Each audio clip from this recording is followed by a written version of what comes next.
Apesar de ser discípulo do Platão, o Aristóteles vai então condenar o excesso de abstração, o idealismo, né, da doutrina platônica e vai tentar pensar o conceito de empiria, ou seja, como é possível conhecer as coisas através do conhecimento das coisas sensíveis, né, para que se possa chegar ao mundo inteligível.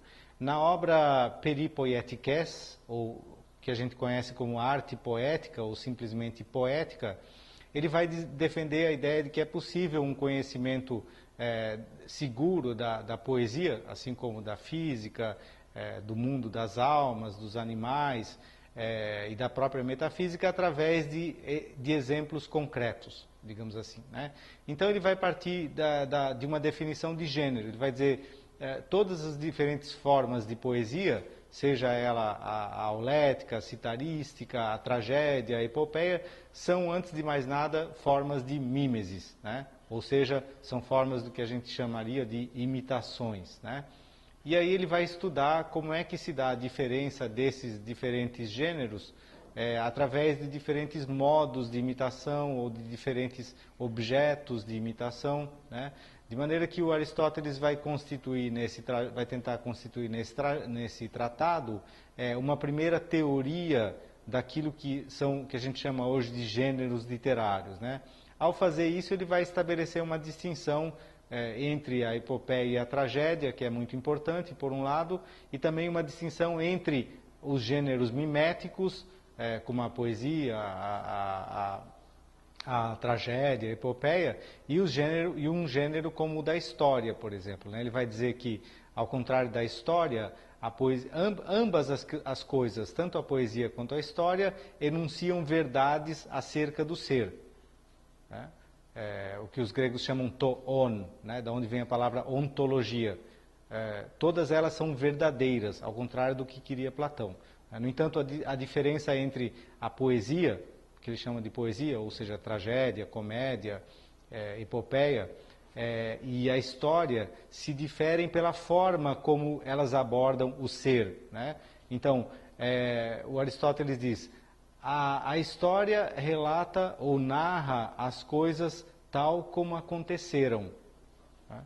Ao passo que a poesia relata as coisas também, mas não tal como aconteceram, e sim tal como elas deveriam ter acontecido, né? Nessa mudança verbal ele estabelece uma diferença muito importante, ainda até hoje, que se discute até hoje, entre o conceito de verdade e ficção, né?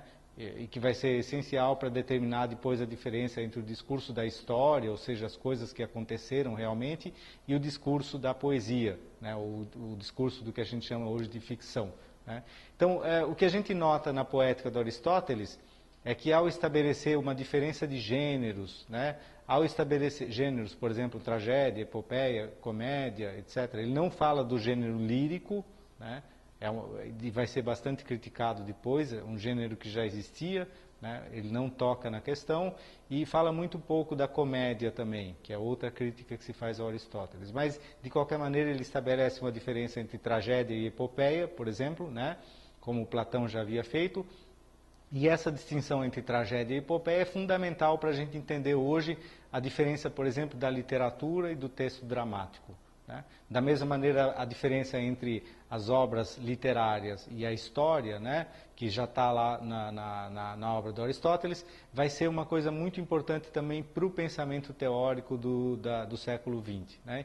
De maneira que o Aristóteles, embora estivesse falando de uma outra questão, o termo literatura ainda não existia, ele já lança as bases para aquilo que vai ser posteriormente a teoria da literatura e o modo de se compreender a literatura, né?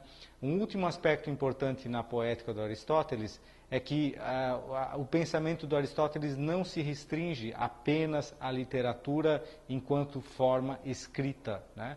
Já desde o início da arte poética, ele começa a falar de música, ele começa a falar de pintura, ele começa a falar das artes em geral como formas de imitação, né, como forma de mímesis.